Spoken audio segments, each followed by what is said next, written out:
आज हम हिंदी व्याकरण में विशेषण शब्दों पर आधारित एक अभ्यास कार्य करेंगे, जिसमें हमें दिए गए वाक्यों को पढ़कर उनमें विशेषण शब्दों को चिन्हित कर उन पर गोला बनाना है। तो पहला वाक्य है, यह लाल फूल है। तो फूल कैसा है? लाल। तो जो यह शब्द है लाल, वह फूल की विशेषता बता रहा है कि फूल जो है वो लाल रंग का है, इसीलिए जो शब्द लाल है वो हो जाएगा विशेषण। इसके बाद दूसरा वाक्य है, यह सेब मीठा है। तो सेब कैसा है? मीठा। तो जो शब्द है मीठा वह सेब की विशेषता बता रहा है कि सेब जो है वो मीठा है। इसके बाद तीसरा वाक्य है, यह अंगूर खट्टे हैं। तो कैसे हैं अंगूर? खट्टे। तो जो शब्द है खट्टे वो अंगूर की विशेषता बता रहा है कि अंगूर खट्टे हैं। ठीक है। इसके बाद चौथा वाक्य है, यह घोड़ा भूरा है। तो घोड़ा कैसा है? भूरा।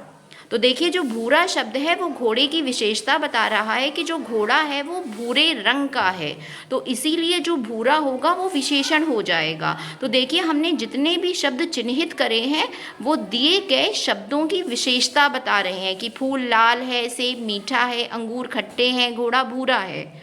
तो इसीलिए ये सारे शब्द विशेषण होंगे। तो विशेषण क्या होगा? वो शब्द जो संज्ञा या सर्वनाम की विशेषता बताएगा। तो आगे के वाक्यों में भी हमें इसी तरह से विशेषण की पहचान करनी है। इसके बाद पांचवा वाक्य है, नेहा अच्छी लड़की है। तो नेहा कैसी लड़की है? अच्छी। अच्छी, अच्छी पे करिए, लड़की पे नहीं, अच्छी पे। हाँ, लड़की जो है वो संज्ञा होगा, अच्छी जो है वो होगा विशेषण, क्योंकि अच्छी जो है वो लड़की की विशेषता बता रहा है। इसके बाद जो वाक्य है, यह घर सुंदर है। तो घर कैसा है? सुंदर। तो इसमें सुंदर होगा विशेषण, क्योंकि जो यह शब्द है सुंदर वो घर की विशेषता बता रहा है कि यह घर सुंदर है। इसी तरह से आप और वाक्य भी बना सकते हो कि यह घर बड़ा है, ठीक है, या फिर यह अगर छोटा है। तो इस तरह से आप कोई भी शब्द इसमें जोड़ सकते हो।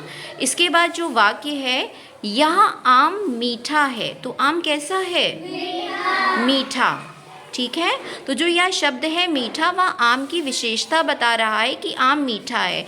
इसी तरह से आप दूसरा वाक्य बना सकते हो, या आम खट्टा है, फिर या फिर ये बना सकते हो, या आम कच्चा है। ठीक है। इसके बाद जो वाक्य है, यह लड़का शैतान है। तो लड़का कैसा है? शैतान। तो जो शैतान है वो लड़के की विशेषता बता रहा है कि यह लड़का कैसा है।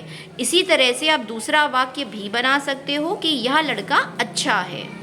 इसके बाद है, यह कविता अच्छी है। तो कविता कैसी है? अच्छी। तो अच्छी जो है वो हो जाएगा विशेषण, क्योंकि यह कविता की विशेषता बता रहा है।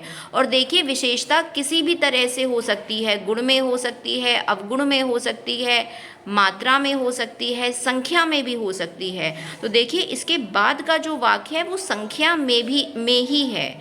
जो वाक्य है, मेज पर 3 पुस्तकें हैं। तो कितनी पुस्तकें हैं? 3। तो यहाँ पर देखिए 3 पे करिए, 3। हाँ, जो 3 शब्द है वो पुस्तकों की संख्या बता रहा है। तो ये भी विशेषता हुई पुस्तकों के बारे में कि कितनी पुस्तकें हैं? 3 हैं। तो ये सारे शब्द जो हमने चिन्हित किए हैं वो हो जाएंगे विशेषण। तो सभी बच्चों को विशेषण समझ में आ गया? वाक्य समझ में आ गए? अपने लिए आशिका के लिए क्लैप करिए।